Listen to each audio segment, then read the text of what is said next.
पुराने जमाने में एक दौर ऐसा भी था जब हर तरफ जंगलों की सरसब्जी और नदियों की रवानी नजर आती थी। इसी दौर में एक रियासत थी जिसका नाम नूरिस्तान था। नूरिस्तान का बादशाह सुल्तान ज़ैन अलाब्दीन अपनी नेक दिली और इंसाफ पसंदी के लिए दूर दूर तक मशहूर था। रियाया इसे अपने बाप की तरह चाहती थी क्योंकि वो हमेशा दूसरों के दुख दर्द को अपना दुख समझता था। बादशाह रोज महल की चोटी पर खड़ा होकर रियाया को देखता और दिल ही दिल में दुआएं करता कि अल्लाह सबको खुश रखे। अलिफाक दिन वो महल के बाग में टहल रहा था कि इसकी नजर एक कमजोर गमगीन चेहरे वाले बच्चे पर पड़ी जो महल के बाहर दरख्त के नीचे बैठा था। बच्चा निहायत मासूम था। इसके कपड़े पुराने और फटे हुए थे, लेकिन आंखों में एक अजीब रोशनी थी। बादशाह ने अपने वजीर से कहा, पता करो ये बच्चा कौन है और यहाँ क्यों बैठा है। वजीर फौरन गया और कुछ देर बाद वापस आया। हुजूर, ये बच्चा यतीम है, इसका नाम अहमद है। माँ बाप एक बीमारी में चल बसे और अब ये भटकता फिरता है। सुल्तान ज़ैन अलाब्दीन का दिल पिघल गया। वो अहमद के पास गया और नरमी से पूछा, बेटे, क्या तुम्हें खाना मिला? क्या तुम्हें कोई देखता है? अहमद ने सर झुकाकर कहा, नहीं हुजूर, अब तो मुझे याद भी नहीं कि आखिरी बार कब पेट भर कर खाया था। बादशाह ने अहमद का हाथ पकड़ा और कहा, आज से तुम मेरे साथ रहोगे, तुम्हें भटकने की जरूरत नहीं, ये महल अब तुम्हारा घर है। अहमद की आंखों से आंसू निकल पड़े, लेकिन वो आंसू खुशी के थे क्योंकि जिंदगी में पहली बार किसी ने इसे अपनाया था। अगले दिन महल के खुद्दाम ने अहमद को नहलाया, नए कपड़े पहनाए और महल के बच्चों के साथ खिलौने दिए। लेकिन अहमद के दिल में आजिज़ी थी। उसने बादशाह से कहा, हुजूर, आपने मुझे सब कुछ दिया, लेकिन मुझे तालीम चाहिए ताकि मैं किसी दिन आपकी रियाया की खिदमत कर सकूं।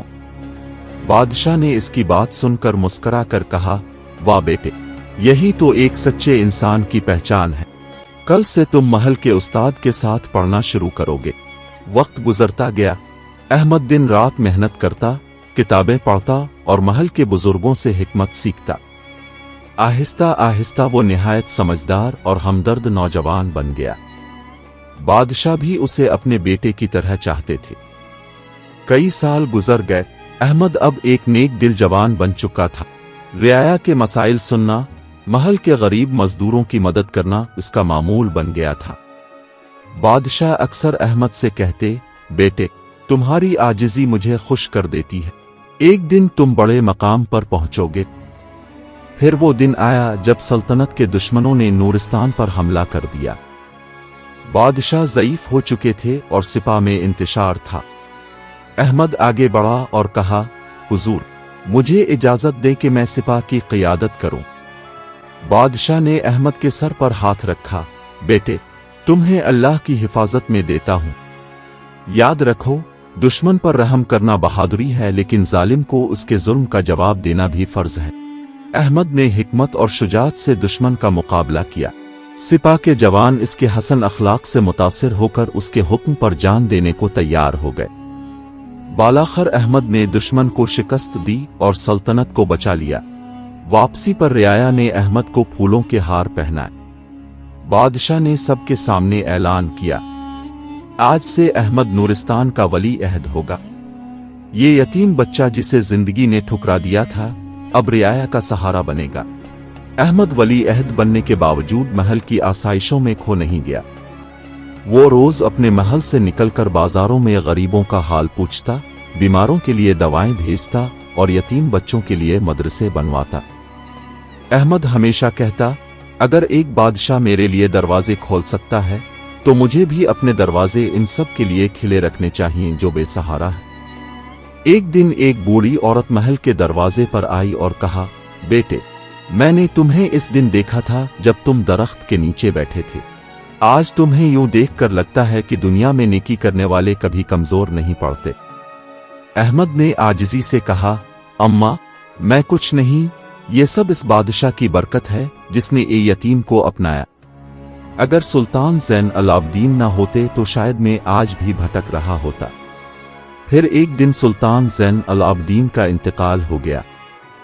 احمد نے تخت سنبھالا لیکن وہ تخت کو کبھی غرور کا ذریعہ نہیں بننے دیا۔ وہ ہمیشہ رعایا کے ساتھ زمین پر بیٹھتا، ان کے دکھ سنتا اور انصاف کرتا۔ لوگ کہتے تھے کہ نورستان کا یہ بادشاہ دوسروں کے دلوں پر حکومت کرتا ہے۔